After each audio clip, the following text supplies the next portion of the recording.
Friday 10 p.m. Ito ang araw na gumimbal at nagbigay ng bangungot sa dalawang pamilya matapos masangkot sa isang trahedya ang kanilang mga anak 5 minuto matapos ikasal.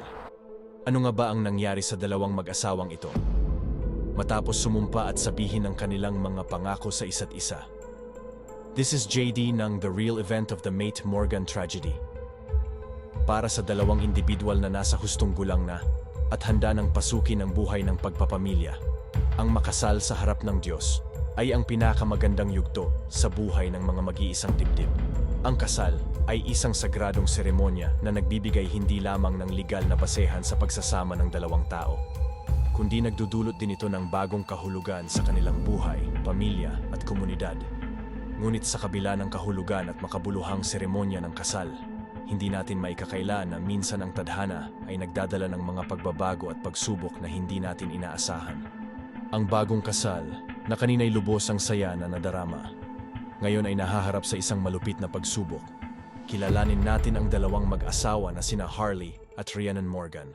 Si Harley Morgan, 19 na taong gulang, at 20 years old na si Rhiannon Morgan, ay ikinasal noong August 24, 2019 sa Court ng Justice of the Peace.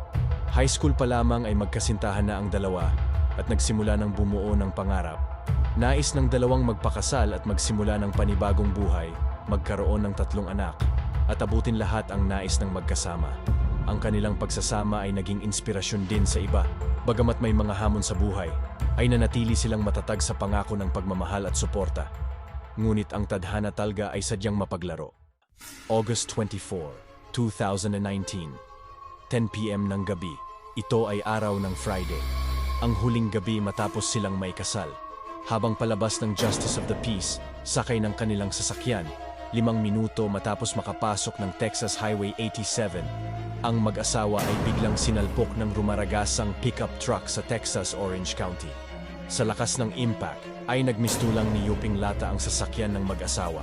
Sa kabilang banda, ang driver ng pickup truck ay himala namang nakaligtas, habang ang mag-asawang Harley at Rhiannon ay dead on the spot.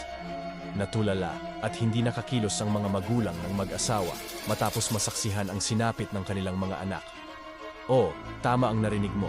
Ang naging witness sa kalunos-lunos na trahedyang ito ay ang mga magulang ng dalawang mag-asawa pa mismo. Ayon sa media interview, nakasunod pala sa kanila ang kanilang mga magulang at kapatid, kaya naman kitang-kita nila kung paano nabaklas ang sasakyan ng mag-asawa nang salpukin ito ng pickup truck. Sa investigasyon ng Orange Police Department, ang mag-asawa ay nakasakay sa isang sedan na Chevrolet 2004 at ang lalaki na nakabangga sa kanila ay nagmamaneho naman ng Ford F-250 pickup truck na may karga at bumabiyahe papuntang South Highway 87. Ayon sa magulang ni Harley, isang bangungot na eksena ang kanyang nasaksihan. Isang imahe na kahit kailan ay hindi daw niya malilimutan. Ang kanyang anak at ang asawa nito ay binawian agad ng buhay sa araw pa mismo ng kanilang kasal.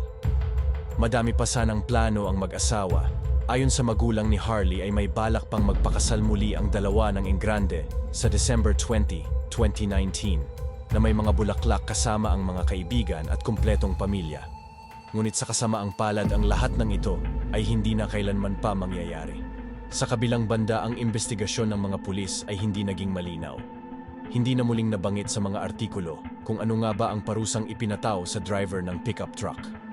Hindi rin nasabi kung may nag-malfunction ba sa sasakyan, nakatulog o lasing ang driver nito nang maaksidente. Talaga namang nakakapanglumo ang ganitong senaryo. Nakakalungkot at nakakapanghinayang na hindi man lang nakapagsama ng ilang oras bilang mag-asawa ang dalawa. Napakasaklap ni kahit sino ay hindi aasahan ang ganitong pangyayari. 5 minuto matapos maikasal ay babawian agad ng buhay. Ikaw, anong masasabi mo tungkol dito? I-comment mo naman dyan sa baba para malaman din namin. Once again, this is JD TV. Please like, share, and subscribe for more.